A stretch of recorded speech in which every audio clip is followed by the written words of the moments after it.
Assalamualaikum warahmatullahi wabarakatuh. Saya Ereti Rismawati, CGP Angkatan 7 dari TK Mubarak Salatiga, akan menyampaikan aksi nyata modul 1.4 Budaya Positif. Salam dan bahagia. Saya didampingi oleh fasilitator Bapak Muhammad Kusdi dan pengajar praktik Ibu Sri Widodo Puji Lestari. Latar belakang 1. Dasar pendidikan dari Ki Hajar Dewantoro, bahwa maksud pendidikan itu adalah menuntun segala kekuatan kodrat yang ada pada anak-anak, agar mereka dapat mencapai keselamatan dan kebahagiaan yang setinggi-tingginya, baik sebagai manusia maupun anggota masyarakat. 2.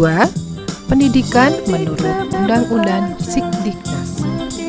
Pendidikan adalah suatu usaha sadar dan terencana untuk mewujudkan suasana belajar dan proses pembelajaran agar peserta didik secara aktif mengembangkan potensi dirinya untuk memiliki kekuatan spiritual keagamaan, pengendalian diri, kepribadian, kecerdasan, akhlak mulia, serta keterampilan yang diperlukan dirinya, masyarakat, bangsa, dan negara.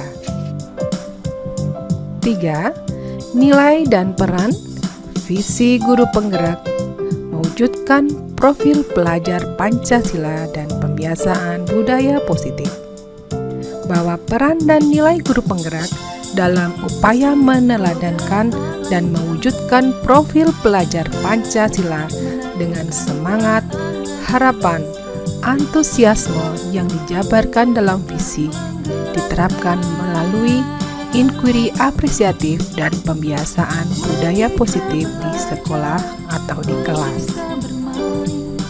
4. Pendidikan karakter anak usia dini, bahwa usia dini adalah usia kritis bagi pembentukan karakter seorang anak.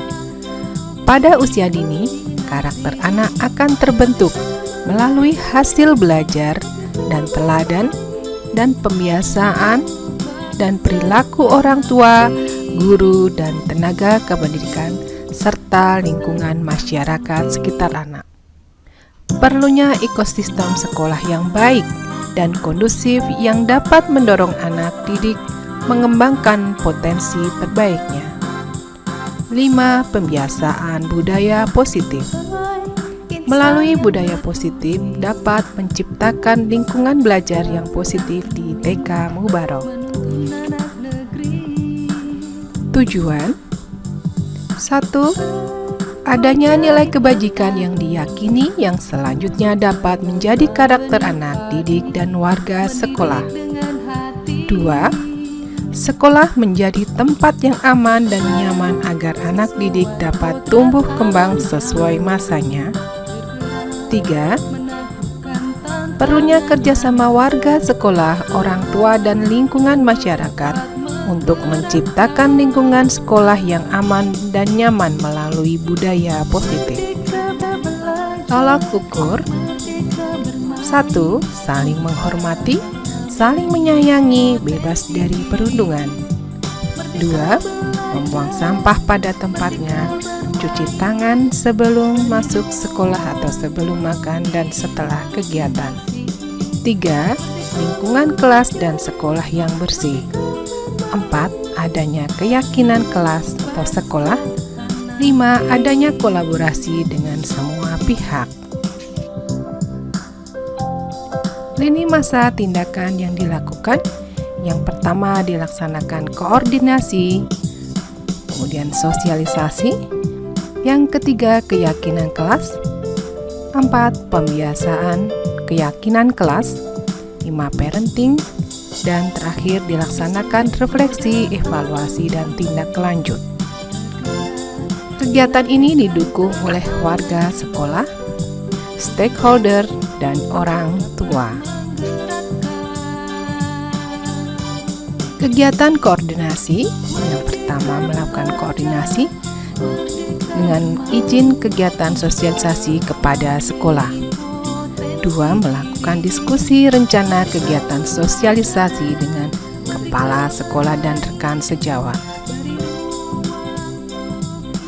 Yang ketiga, dilaksanakan sosialisasi budaya positif. Dilaksanakan dengan dihadiri oleh kepala sekolah, rekan sejawat, dan pengurus paguyuban orang tua. Kegiatan keyakinan kelas.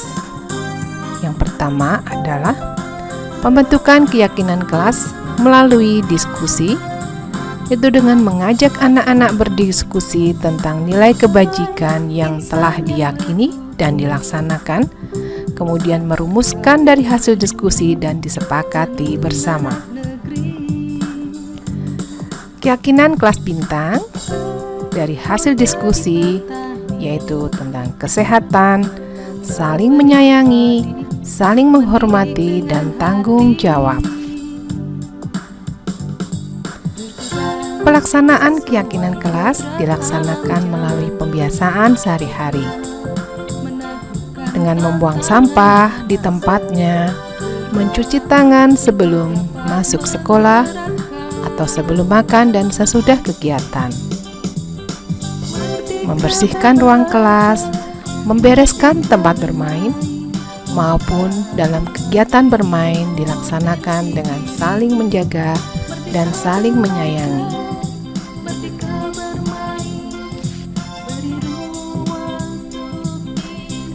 Pemantauan keyakinan kelas.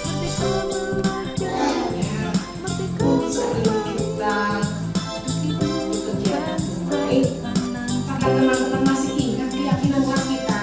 Masih. Apa saja nomor 1? Oh, kesehatan ya.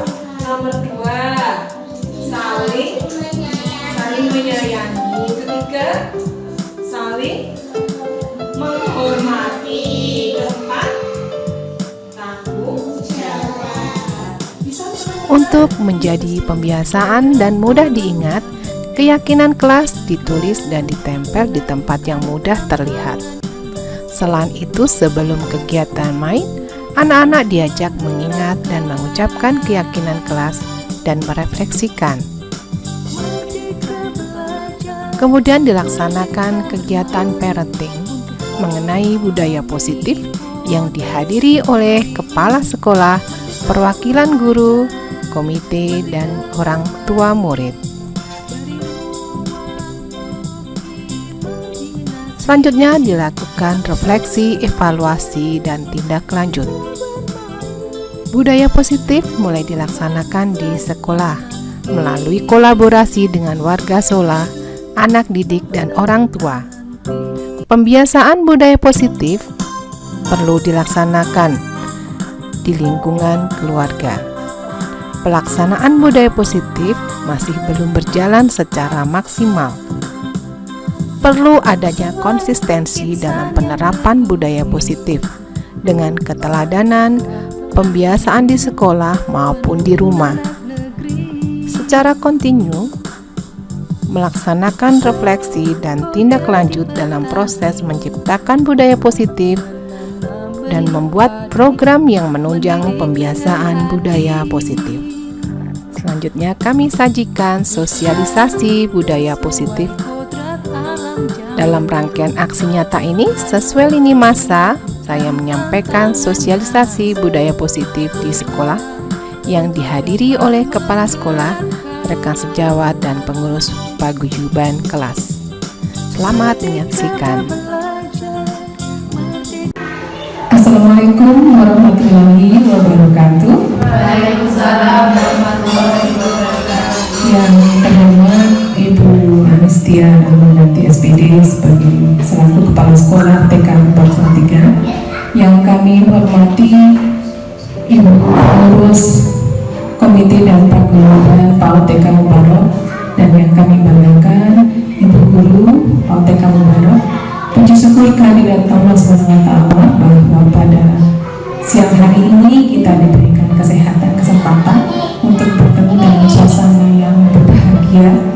Semoga semua sehat-sehat selalu dan kita akan melanjutkan. Dan pada kali ini saya akan melaksanakan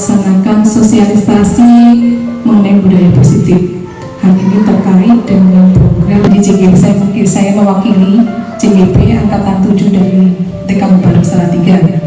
Jadi memang kami mohon kesediaan Bunda-Bunda untuk hadir sebagai bentuk kerjasama kita dari sekolah dan orang tua, karena terkait dengan budaya positif ini pada anak-anak tidak terlepas dari dukungan orang tua. Jadi ini untuk mempersingkat waktu, langsung saja kita rileks ya Bun ya. Sebelum kegiatan acara ini kita mulai, mari kita berdoa sejenak agar kegiatan ini dapat berjalan dengan lancar. Berdoa dipersilahkan. Selesai. Untuk kegiatan ini kita akan membuka 15 menit, ada materi, kemudian kita akan diskusi dan diakhiri dengan penutup. Di sini topik kita adalah tentang budaya positif. Ini adalah yang diawali dengan perubahan paradigma. Perubahan paradigma di sini kita ketahui bahwa untuk menciptakan budaya positif itu kita membutuhkan lingkungan yang positif. Bagaimana menciptakan lingkungan yang positif itu? Nanti kita akan menggali lebih dalam bagaimana budaya positif itu dapat menjadi sebuah perilaku dari semua warga sekolah maupun nanti penerapan di dalam rumah seperti itu ya. Sekarang kita bermain mengepal gitu. Ini kita berpasangan ya, bermain berpasangan. Silakan atau mengepal sekencangnya. Anggaplah itu sesuatu hal yang berharga dalam hidup Anda dan itu harus diperjuangkan. Jangan sampai terbuka dan diambil oleh pihak lain. Oke, silakan kita menggenggam satu berusaha membuka. Ya, satu berusaha membuka ya. Ya.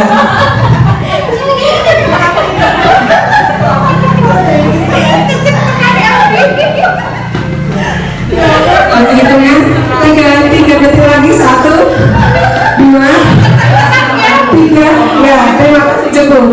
Nah, di sini kita ambil kesimpulan Bunda bahwa sebuah tadi Bunda memiliki sesuatu ya di dalam tangan Bunda berharga. Bunda tetap bisa mempertahankan batu itu? Ya bisa. Kenapa Bunda? Saya tanya, kenapa bisa mempertahankan batu itu?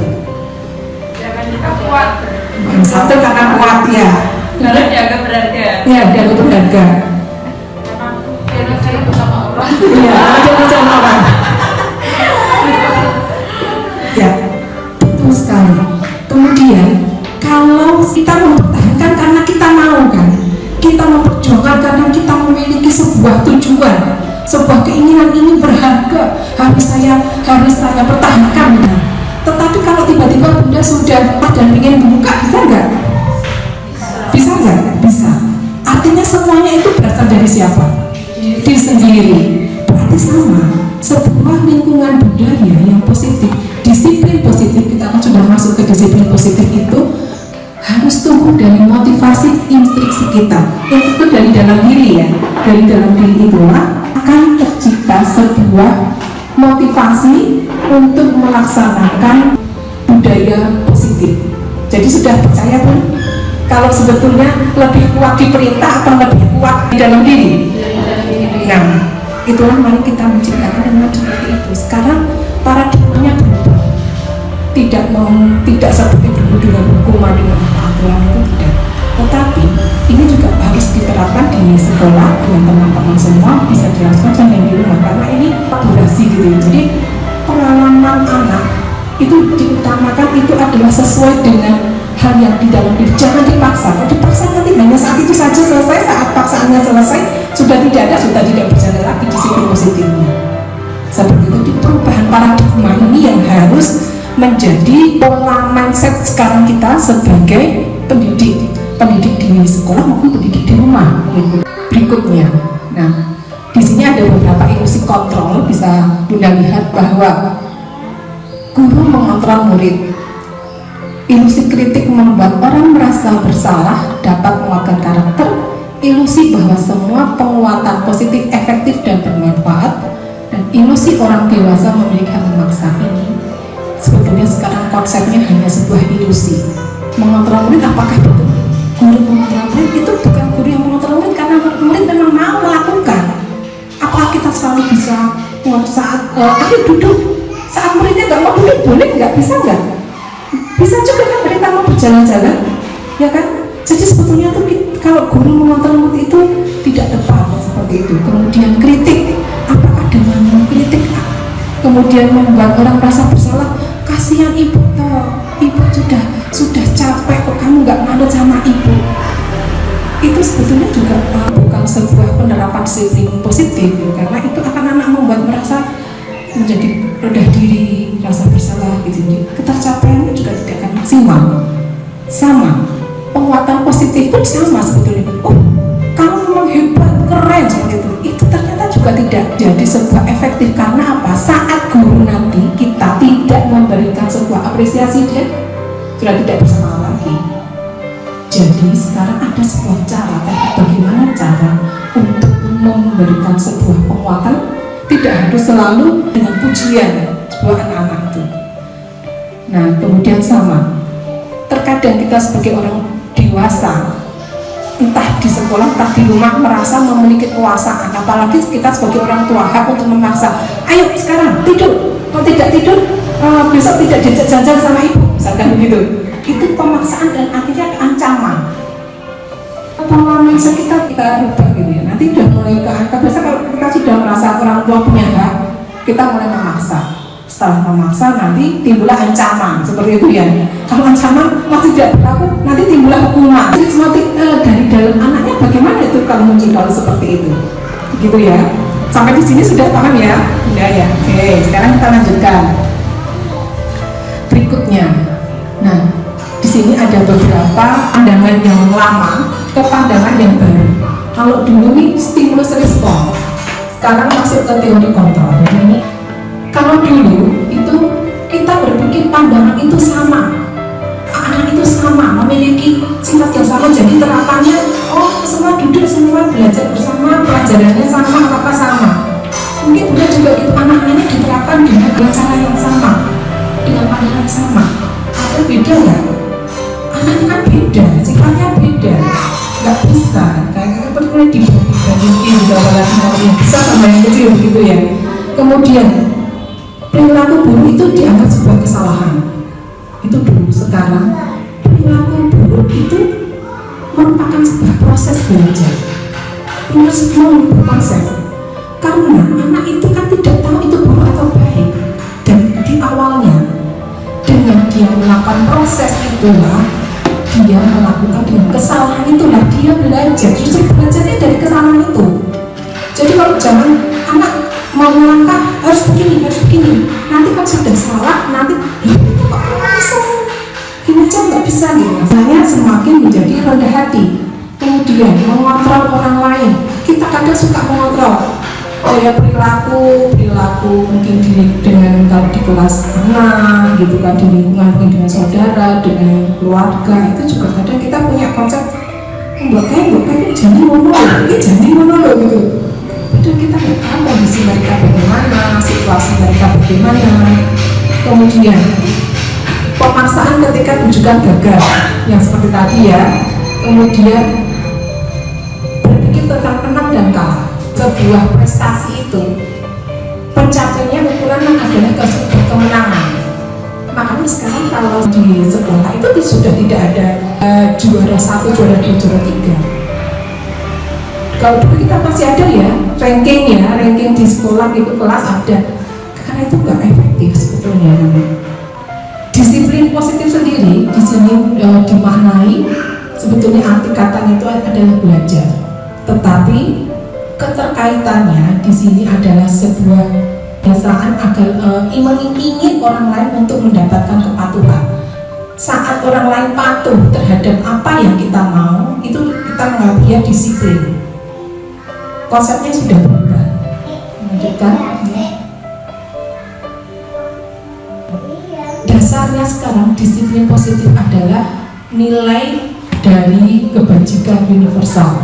Universal itu artinya sangat luas, sangat umum, tidak berbatas antara agama, suku, latar belakang, tentunya kebajikan itu adalah pencapaian atau tujuannya mau seperti apa.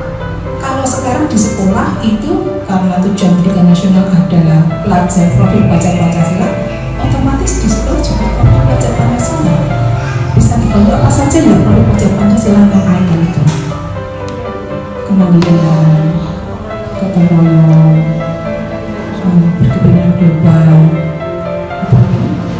yang pertama bertakwa dan beriman, berpikir kritis. Nanti itu setelah kita memahami kebajikan universal itu yang akan kita tanamkan pada karakter anak-anak. Misalkan Bunda, kalau memakai masker Bunda, memakai masker atau cuci tangan, itu nilai kebajikan universalnya apa? Menyangkut apa? Kebersihan, apalagi kesehatan, ya. Supaya tidak menular pada orang lain, berarti menyangkut tentang keselamatan juga, seperti itu. Kalau masker itu kan kemarin masa-masa pandemi itu ya, gitu. Kemudian berarti misalkan memakai helm itu keselamatan. Jadi nilai kebajikannya apa? Pencapaiannya adalah kita keselamatan. Dan kita gali bahwa kebajikan itu akan kita buat sebuah keyakinan. Kita sudah merasakan itu, nilai-nilai konsepnya apa kita lihat. Tujuan kuliahnya tadi apa tujuannya? Kemudian kalau dengan orang tua bersikap berbicara dengan sopan, kemudian menghargai teman, itu nilai kebajikannya apa kira-kira? Konsepnya yang lebih luas, tujuannya dengan saling menghormati. Konsepnya menghormati, saling menghormati, artinya kita bersikap sopan. Apalagi kalau kita sebagai orang Jawa, keterkaitannya dengan lingkup kita, misalkan ya kalau orang Jawa, kalau ada orang yang lebih tua berjalannya mohon ya nunduk gitu kan, tidak, apalagi orang tuanya duduk gitu kan, nggak sopan kita jalan lewat aja begitu kan ya. Itu karena sebuah budaya yang sudah di lingkungan kita. Kemudian berbicara juga tidak teriak-teriak seperti itu kan, anak-anak itu kan kadang gitu. Sekarang apalagi pengaruh dari luar ini ya. Jadi ini nilai-nilai itu harus kita gali kembali. Penerapannya di mana? Terutama di rumah Bunda. Karena di sekolah berapa jam? 4-5 jam. Di rumah itulah kita yang harus bisa menciptakan lingkungan yang positif tadi, ya. Kemudian adalah di sini dari motivasi tadi kan dari diri. Nah, dari diri itu juga bermacam-macam. Apakah memang karena keinginan diri sendiri atau kalau dari keinginan diri sendiri tadi masuknya ketiga Bunda, itu capaian yang akan kita tuju di situ.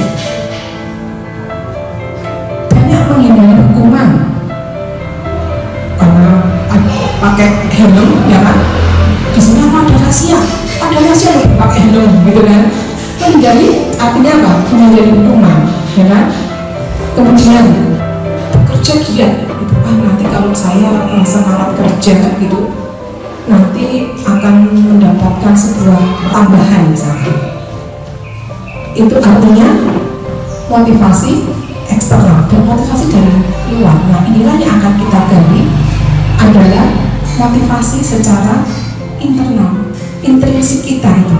Jadi yaitu untuk menciptakan budaya positif akan tercapai dari motivasi dari diri seperti itu. Sampai di sini dulu, sudah mulai ada pencerahan, sudah ya, kita lanjutkan ya.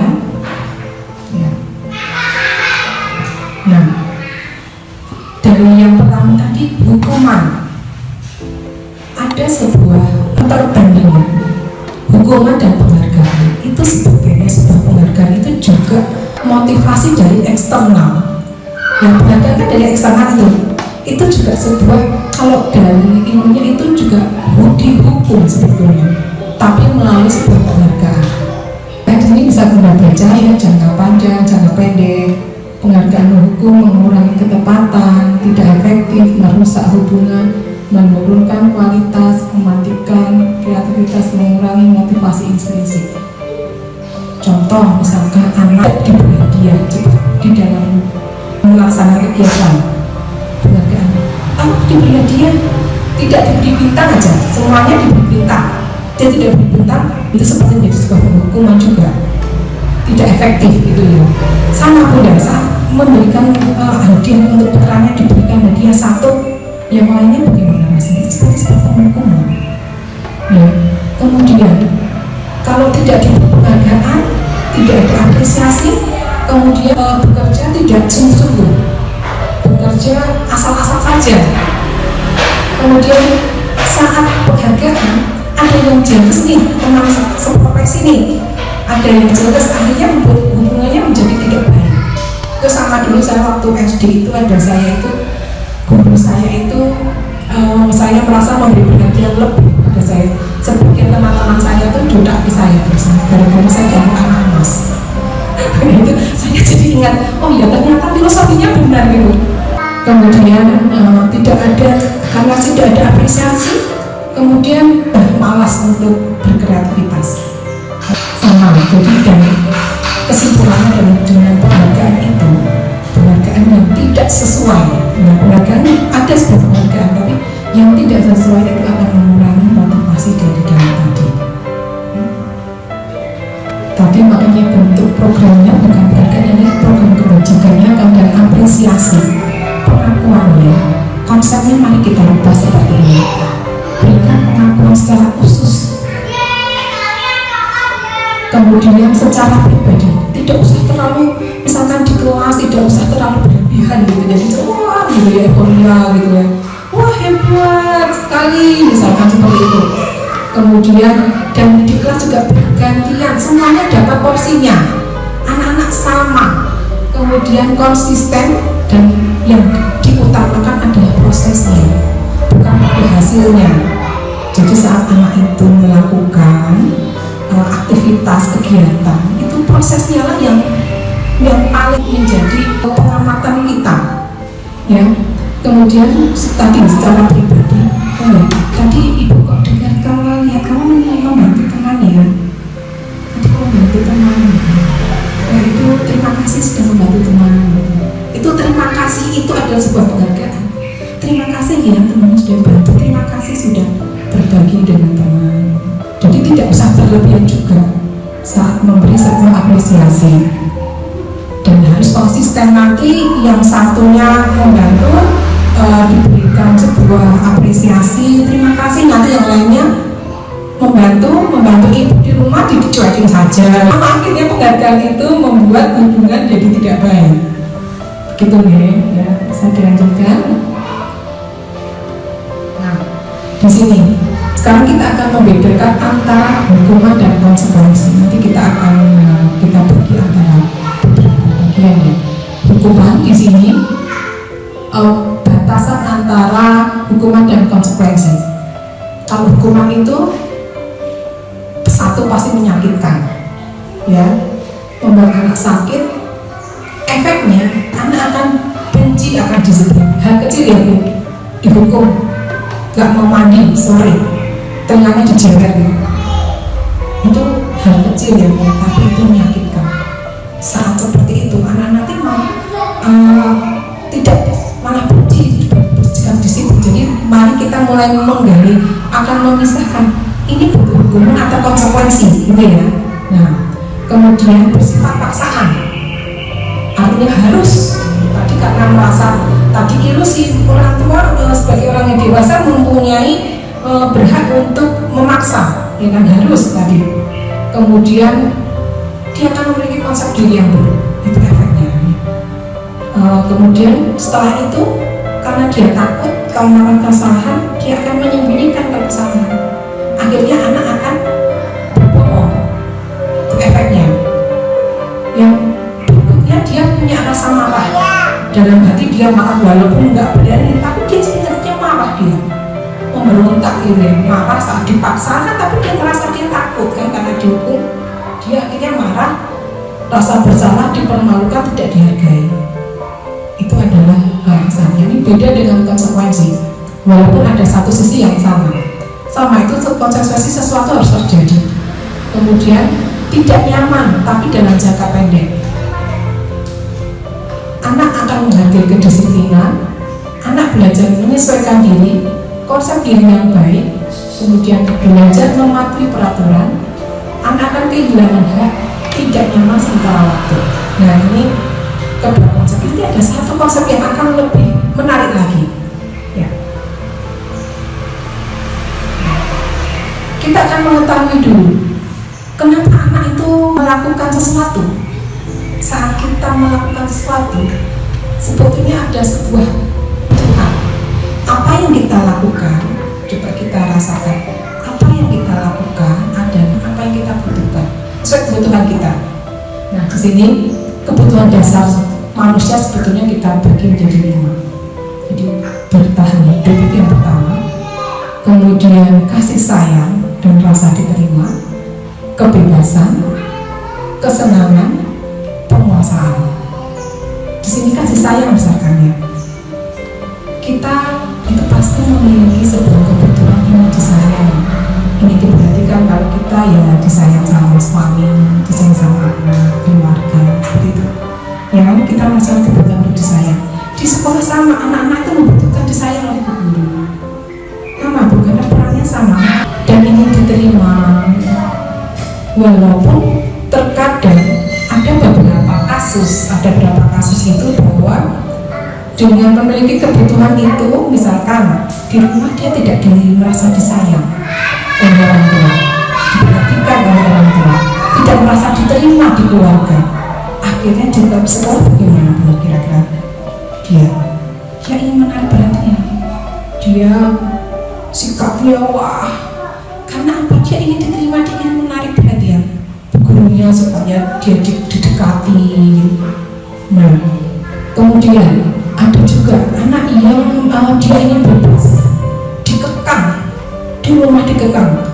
Akhirnya di sekolah apa terjadinya seperti itu, tidak terkontrol.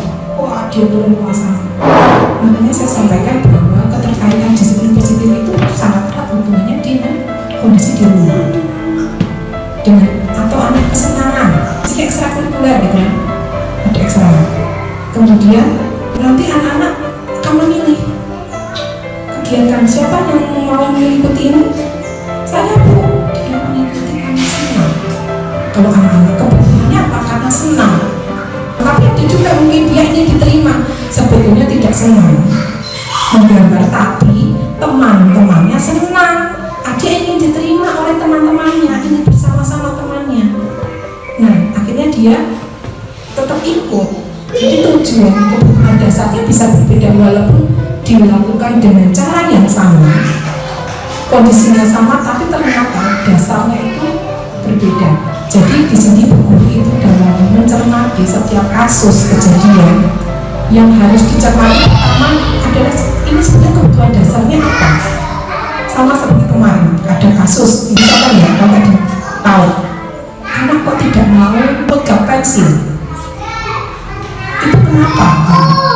Dia cuma di kelas hanya tidur-tiduran, terus tidur-tiduran, kemudian nggak mengganggu temannya. Itu apa maksudnya? Mengapa anak begitu? Untuk menyelesaikan seperti ini harus digali lagi kebutuhan dia itu sebetulnya kenapa? Yang dia mau apa?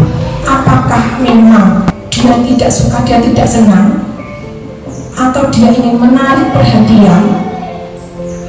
Kalau tidak senang kenapa? Kalau kesenangan karena gurunya nggak menarik, belajarnya itu saja, bosan, cuma disuruh nulis, ngeblat terus. Anak TK kok disuruh ngeblat, ya kan? Suruh gambar terus gitu. Dan gambarnya ditentukan sekali oleh gurunya. Kesenangan anaknya apa terusan? Akhirnya dia sudah nggak dapat kesenangannya, karena dia kalau anak utamanya satu, karena dia bermain itu harus apa? Senang. Kalau di PAUD, di TK, satu anak harus senang nomor satu. Saat senang itulah anak akan bermain. Ya, kemudian walaupun dia pengen merasa diterima, saya mau gitu. Kalau dia memang untuk menarik perhatian, dia ingin merasa diterima, dia caper. nggak mau, bisa juga. Jadi memang setiap kasus inilah, setiap kejadian ibunya juga di rumah bisa mencermati hal-hal apa yang menjadi saat ini yang anak-anak butuhnya apa gitu, kebutuhan dasarnya. Masuk kalau penguasaan ini adalah misalkan ke jenjang yang lebih tinggi, misalkan dia mendapatkan jabatan seperti itu.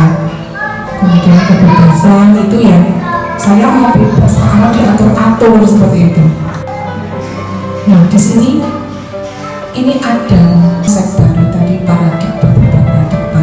Dia akan mengenal restitusi. Nah, apakah restitusi itu? Salah satu tujuan proses menciptakan kondisi bagi murid untuk memperbaiki kesalahan melalui kolaborasi dalam mencapai solusi. Ya.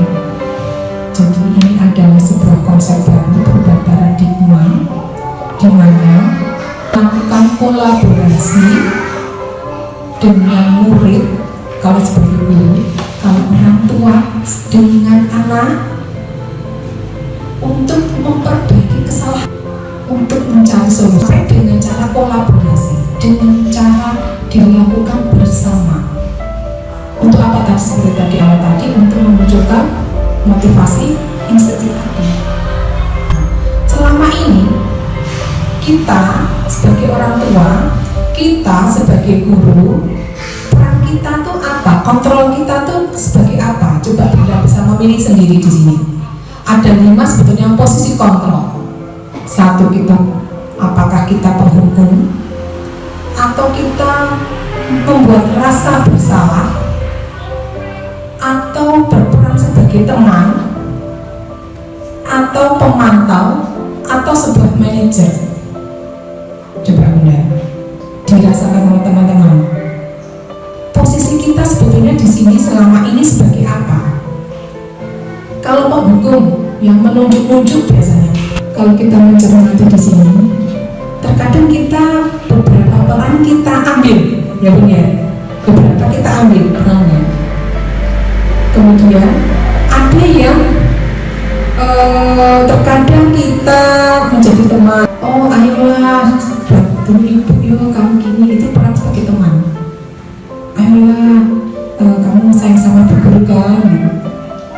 Kamu ini kan sebagai teman perannya. Kemudian atau membuat bersalah. Kamu seharusnya sudah tahu, ibu kan lelah. Coba kamu bantu ibu, misalkan. Dia akan membuat merasa bersalah. Kok nggak manut sama ibu? Ibu tuh udah capek ngerawat kamu. Menciptakan rasa bersalah. Kemudian kalau pemantau itu kaitannya dengan peraturan. Nah, peraturannya bagaimana padanya? Itu dikaitkan. Apa yang kesalahan yang dilakukan akan dikaitkan dengan peraturan, itulah pemantau. Biasanya pemantau itu siapa? Perannya di lingkungan kita. Pemantau itu Pak Polisi biasanya. Kemudian kalau tadi sudah ya, penghukum tadi jelas. Penghukum tadi yang pasti itu akan menunjuk kalau ini gitu. Kalau dulu saya juga ada seorang guru yang seperti itu. Kok ini rata nggak PR, gitu kan? Di sekolahan sambil bocah gitu. Rata nggak PR, salah sesat gitu. Belum pakai kok garis, gitu kan? Pernah nggak? Oh ya, dicium juga ya? Iya. Pernah melihat atau pernah mengalami? Oh mengalami. Iya. Gitu. Salah sedikit langsung sakit gitu ya? Iya. setannya biar ngerti katanya. Katanya gini. Iya. Nah, itu adalah sebuah penghukum. Jadi rasa sakit itu mungkin sakitnya sedikit, cuma malunya yang banyak kadang. Ya, malunya yang banyak. Nah, sekarang ada peran yang manajer. Inilah capaian yang akan kita capai. Kalau kita ingin menciptakan sebuah budaya positif, inilah yang menjadi peran bagi kita sebagai pendidik maupun sebagai orang tua di sini, yaitu mengajukan pertanyaan yang positif seperti apa. Nah, di awal tadi kita sudah tahu tentang motivasi intrinsik, ya kan? Kita sudah tahu tentang kebutuhan anak. Kemudian peran manajer di sini adalah dia menciptakan suasana. Peran dia adalah menciptakan suasana sesuai dengan restitusi tadi nanti. Dia akan melakukan sebuah kolaborasi. Nah, di sini manajer ini juga kalau di sini menghukum dan membuat merasa bersalah itu termasuk sebuah hukuman. Kita akan membuat sebuah keyakinan. Anak itu akan meyakini diri sendiri dulu. Jadi yang kita tekankan di sini adalah motivasi intrinsik. Jadi biar anak tahu sendiri apa yang dia lakukan. Nah, untuk membuat kita manajer, anak itu harus punya sebuah keyakinan yang berasal dari nilai kebajikan. Nilai keyakinan itu adalah nilai kebajikan yang sudah kita yakini. Kita yakini bersama. Kalau dulu peraturan, tata tertib kelas, gitu kan? Sekarang itu ternyata tidak efektif. Itu karena tata tertib kelas itu eksternal apa internal ya? Eksternal ya. Kita membuat konsep keyakinan kelas. Hampir sama, tetapi sebuah keyakinan itu adalah merupakan sebuah proses nilai kebajikan. Tadi kita sudah membahas tentang nilai kebajikan. Nilai kebajikan itu yang harus diyakini, kemudian akan menjadi kita sepakati bersama untuk menciptakan sebuah budaya yang positif. Perbedaan peraturan dan keyakinan kelas.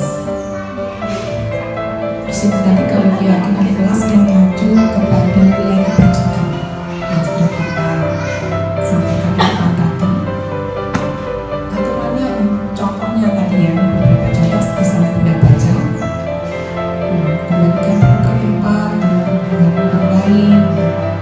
Seperti ini, dilarang melakukan kekerasan. Nah, ini secara umum ya, misalnya ini peraturan. Kalau keyakinan kelas menjadi sebuah nilai kebajikan, bukan menjadi sebuah peraturan umum. Jadi tanggung jawab, menghormati orang lain, berkomitmen, tadi keselamatan, kesehatan, bersabar, bisa antri, itu nilai kebajikannya apa? Bersabar. Di sini dan nah ini keyakinan kelas itu kami diskusi bersama. Jadi keyakinan itu juga melalui sebuah diskusi, sebuah kolaborasi. Jadi anak-anak juga diajak terlibat di situ karena apa, ini menjadi motivasi intrinsik. Karena ini menjadi motivasi dalam diri, itu juga harus dari dalam diri anak-anak. Jadi itu melalui sebuah diskusi. Saya kemarin mencoba mengajak anak-anak untuk menggali tentang nilai kebajikan yang sudah diyakini oleh anak-anak. Misalkan, teman-teman gimana kemarin, bagaimana ya cara kita bermain gitu. Oh, tidak mengganggu teman, tidak boleh memukul, tidak menendang gitu kan. Mereka sebenarnya sudah melakukan juga, tapi kita kenalkan konsep. Oh ya, berarti itu apa? Oh, berarti itu saling menghormati, saling menyayangi. Kalau teman-teman bermain di kelas bagaimana ya caranya bermain di kelas gitu. Oh, kalau bermain di kelas setelah bermain dikembalikan, ada sampah dibuang di tempat sampah, itu berarti menjaga kebersihan. Bisa kita konsep kebersihan atau bisa konsep kesehatan yang lebih luas juga lebih bagus lagi. Jadi mari teman-teman, di sini saya juga minta teman-teman mulai memiliki konsep keyakinan kelas. Nah, itu kalau bisa nanti kita tempelkan. Ini bisa kita tanamkan, kejujuran juga bisa. Sebetulnya itu sudah dilakukan. Kasih sayang, tadi saling menyayangi bisa konsepnya menjadi kasih sayang. Contohnya apa ya? Oh ya, berbagi dengan teman. Kemarin begitu. Oh, kalau anak ada yang tidak membawa bekal gitu kan, oh berbagi gitu kan. Kemudian kalau infak itu sedekah itu juga berbagi seperti itu. Itu sebenarnya anak-anak sudah melakukan, tapi itu kita buatkan, semakin kita tanamkan dalam sebuah keyakinan supaya dia itu dalam melakukan ya. Saya tahu tujuannya saya ini juga sudah melakukan menyayangi orang lain seperti itu. Jadi Bunda juga di rumah juga bisa melakukan konsep-konsep seperti ini, gitu ya, menyayangi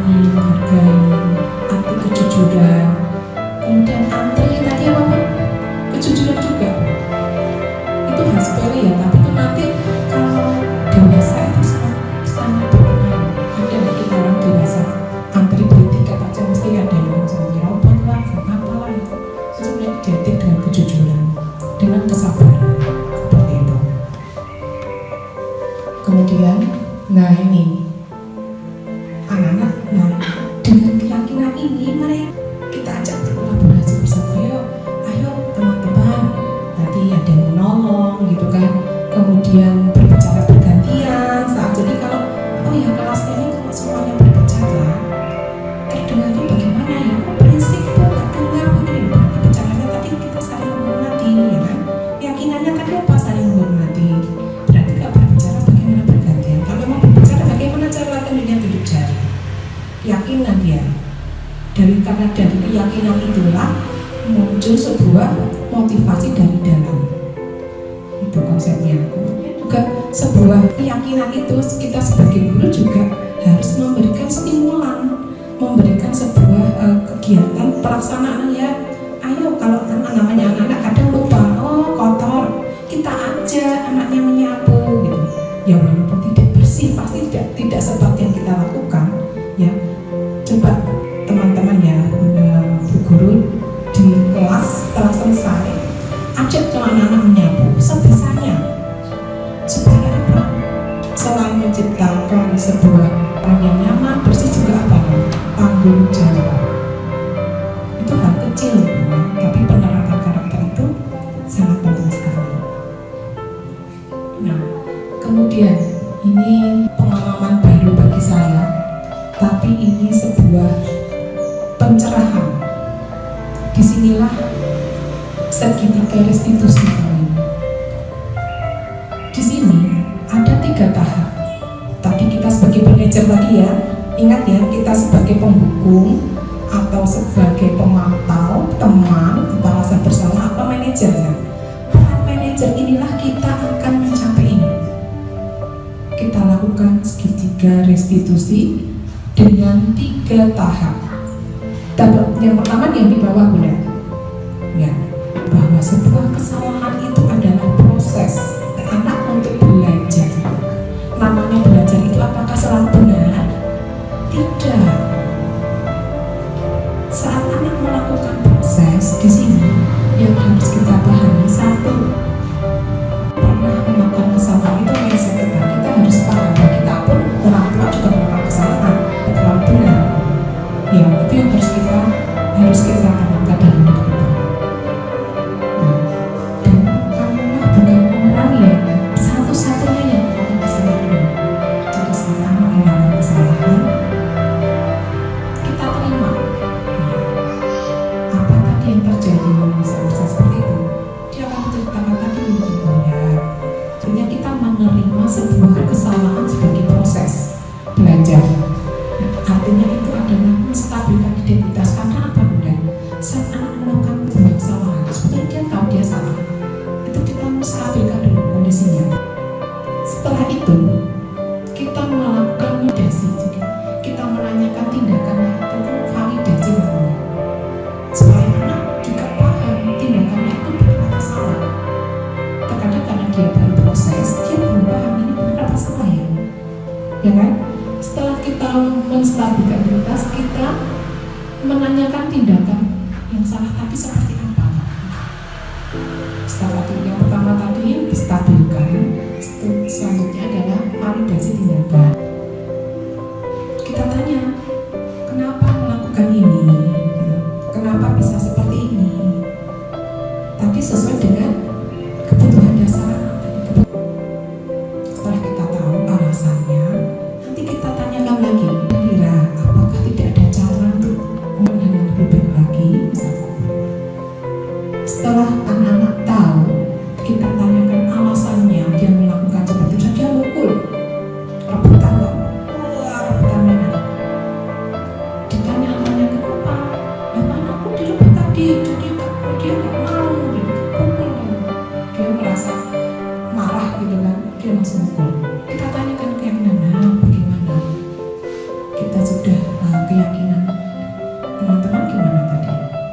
Oh ya, seharusnya yang menyatakan itu sakit atau tidak? Gitu. Kita gali gitu. Jadi anak-anak itu kita ajak berkolaborasi, kita ajak untuk anak menyelesaikan masalah itu. Karena kita sebagai manajer, sehingga kita dalam melakukan bimbingan, pengasuhan, kita memfasilitasi Yaitu dengan apa? Dengan segitiga restitusi ini. Setelah kita dia tahu alasannya, kemudian kita yakin dia tuh nanti kita garis sebetulnya tuh bagaimana atau baiknya gitu. Sebenarnya tuh dia tahu ya sebetulnya harus begini gitu. Ya harusnya nggak memukul sama teman gitu. Harusnya dia akhirnya tahu gitu. Karena tahu nah ini kira-kira kamu dapatnya jadi anak seperti apa gitu. Kita tanyakan dia mau seperti apa. Dia sudah tahu kalau dia itu memukul ya. Sudah tahu alasannya, kemudian dia tahu kalau dia itu sebenarnya itu salah. Akhirnya dia tahu sebagai salah karena kan dengan teman itu harus salah. Kalau memang itu akan sakit. Jadi kita hubungkan anak kita aja berpikir kritis. Kalau sudah sakit, bagaimana caranya menjadi anak yang apa? Kemudian baiknya bagaimana? Endingnya seperti itu. Di sini peran kita sebagai manajer di sini. Kita lihat contoh kejadian dan penerapan segitiga restitusi.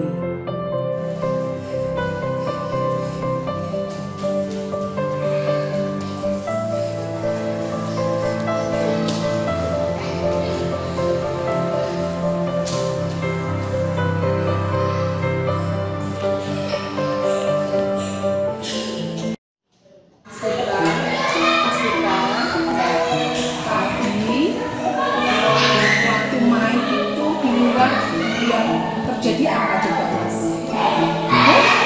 Mas Putra menabrak Safira, kenapa bisa nabrak?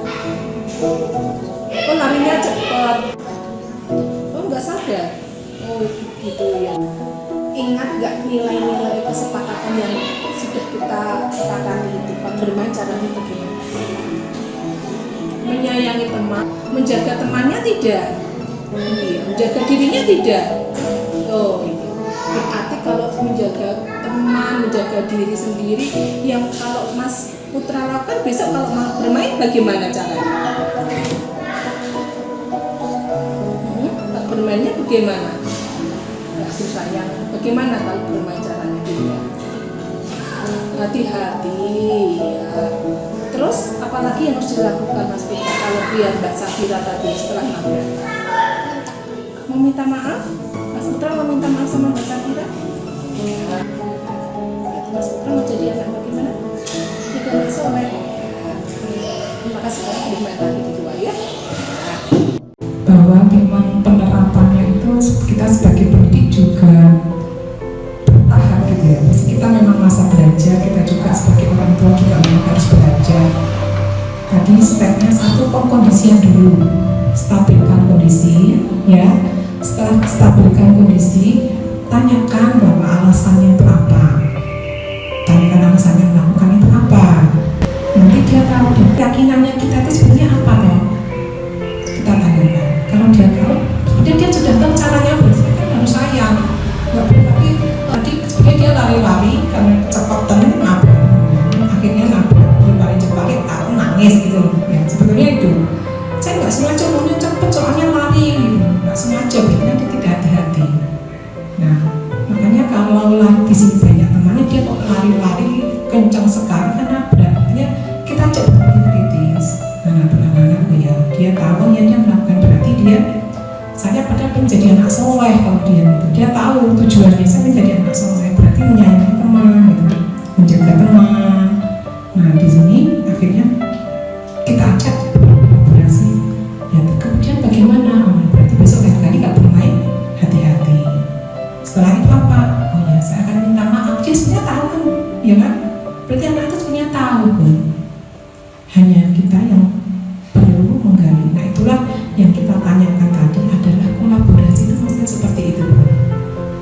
Kerjasama dengan anak itu sekarang itu harus kita mulai tanamkan, kita lakukan. Yang sepertinya sepele, ya, hanya sepele.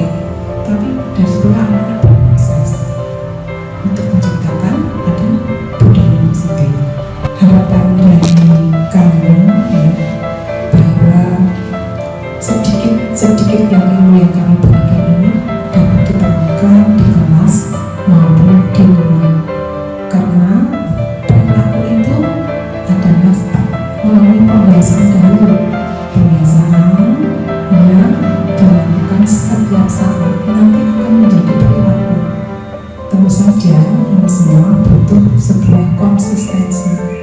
sebuah konsistensi.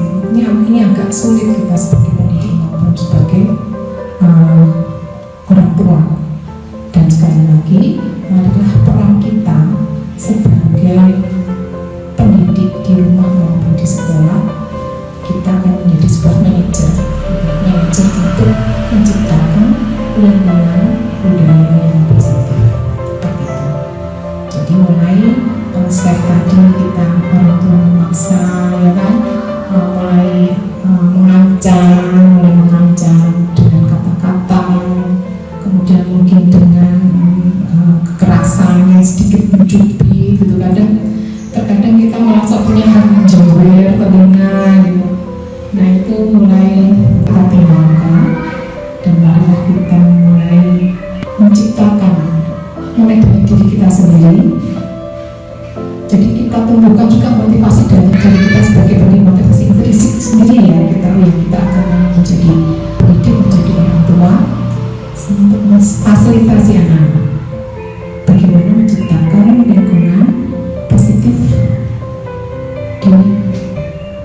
Demikian, semoga bermanfaat. Ini ada sesi tanya jawab, jika Bunda atau Bu Guru mau bertanya, selamat persilakan.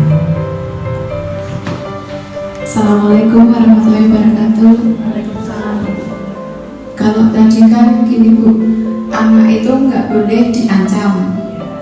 Lah sedangkan kalau anak saya itu malah mengancam. Misalnya seperti gini, dia itu minta mainan.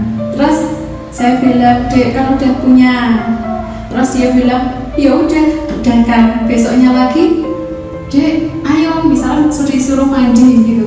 Terus dia bilangnya, tapi nanti belikan mainan loh, janji, langsung gitu Bu. Terus itu harus dituruti apa enggak gitu, atau gimana? Ya, terima kasih. Ya, terima kasih, ini pertanyaan yang bagus sekali. Sekarang anak-anak sekarang pintar ya Bu, dia sudah tahu triknya. Saat diancam, dia memberikan ancaman gitu, kita minta dan dia mengancam, itu pasti kita akan melakukan apa yang dia mau. Nah itu konotasinya itu berdasarkan riwayat sebelumnya, berarti secara tidak langsung ya Bu ya, itu secara tidak langsung. Oh nanti kalau ibu beli mainan, itu pasti pernah terjadi, dan itu menjadi catatan bagi dia. Kalau dia melakukan sesuatu, dia akan minta imbalan. Tadi sebuah penghargaan tadi, artinya penghargaan itu tidak efektif karena apa, dia di mindsetnya dia sudah berlaku seperti itu tadi. Jadi tidak selalu penghargaan itu efektif seperti tadi, itu seperti penghukuman sebetulnya. Nah kalau seperti itu kira-kira bagaimana? Saya tawarkan kembali lagi, kira-kira ada masukan, kira-kira bisa seperti apa? Menurut bisa baiknya dilakukan atau tidak, diberikan atau tidak? Kalau menurut saya tidak diberikan. Soalnya nanti kan jadi pembiasaan juga, karena itu juga nanti kan sudah terbiasa. Sebaiknya dikan, biar mesti nanti endingnya nangis. Ya, nggak apa-apa. Kalau menurut saya nggak apa-apa nangis, tapi nanti kembali lagi kan kemarin sudah beli mainan, nah gitu. Ya enggak, karena kamu sudah punya, ya sudah, kamu sudah punya, buat apa banyak-banyak, kembali lagi ke situ. Ya aku pengen lagi, kalau misalnya itu kamu sudah punya, buat apa lagi? Oh nggak mau mandi, ya udah sekarang kamu diberi pilihan lagi. Kamu nggak mau mandi, nanti kamu bau, nggak enak lengket badanmu. Nah seperti itu. Sekarang kamu maunya bagaimana? Gitu. Menurut saya seperti itu. Ditanya lagi, kamu maunya bagaimana ini? Kan ini sudah waktunya mandi sore, nanti malam. Kalau malam nanti airnya dingin seperti itu. Besok lagi kalau dia sudah mau, ini hari ini sudah mau, oke, nggak apa-apa, nggak beli. Nah besok lagi ulangi, tinggal kita konsisten enggak, atau kita konsisten memberikan seperti itu. Jadi menurut saya tidak diberikan, tapi kita juga harus konsisten. Kalau tidak ya tidak, seperti itu. Kalau kita kan kadang-kadang masuk ini selalu malaman ini, nah ayo tuh mandi, ya biar karena karena sudah konsekuensi tadi, kalau nggak mandi nanti badannya lengket, terus nanti airnya dingin, kalau dingin nanti bisa sakit, bisa pilek seperti itu, ya udah berarti kita harus konsisten. Kalau hari ini nggak diberikan, besok lagi dia kalau mau mandi seperti itu lagi, seperti itu terus. Nanti anak-anak, oh iya kalau mau mandi ya udah mandi aja, nggak usah dengan syarat dan ketentuan yang berlaku. Seperti itu menurut saya. Ya, terima kasih betul ya. Memang tadi betul, satu kita sepakati keyakinan. Tadi betul sebenarnya Bu Nur sudah berikan keyakinan tentang apa berarti betul? Keyakinan tentang kesehatan. Kita tanamkan dulu, kita ajak untuk kenapa, kok nggak mau mandi, kenapa alasannya. Kita pakai bahasa yang sederhana saja saat mengajak anak dan bahasa. Pada saat dia marah ya sudah, mau nangis dulu dia nggak apa-apa. Yang penting dia kan tidak berbayar. Oleh itu dia kena, kita kondisikan, kita ajak anak berpikir, oh ya kesehatan mandi itu buat siapa, untuk apa? Kalau tadi untuk mainan, beli mainan untuk apa? Ada nggak hubungannya mainan sama mandi? Jadi dia belajar mengarahkan, oh ya ternyata benar, nanti lama-lama dia akan berpikir seperti itu. Tapi kembali lagi, itu belajar, proses belajar. Kesalahan itu proses untuk mencapai sebuah dia yang punya meyakini dia bisa bahwa ya ternyata saya begini, kalau minta sesuatu kemudian memaksa gitu kan, kayak mengancam itu kan ternyata juga nggak baik, seperti itu. Jadi itu beberapa nanti bisa disampaikan tadi manajernya tadi dan segitiga restitusinya belajar dipraktekkan gitu ya. Terima kasih sekali atas kehadirannya, atas kerjasama dan dukungannya. Semoga dapat bermanfaat dan dapat diterapkan. Kita sama-sama, bahwa kami juga menginformasikan ini bahwa kita sama-sama belajar seperti kami untuk mendampingi anak-anak juga kami punya berubah gitu, selalu update dengan kondisi saat ini. Demikian, jika ada kurang lebihnya saya mohon maaf. Kita tutup dengan membaca Alhamdulillah bersama-sama. Alhamdulillahirrahmanirrahim. Wassalamualaikum warahmatullahi wabarakatuh. Terima kasih.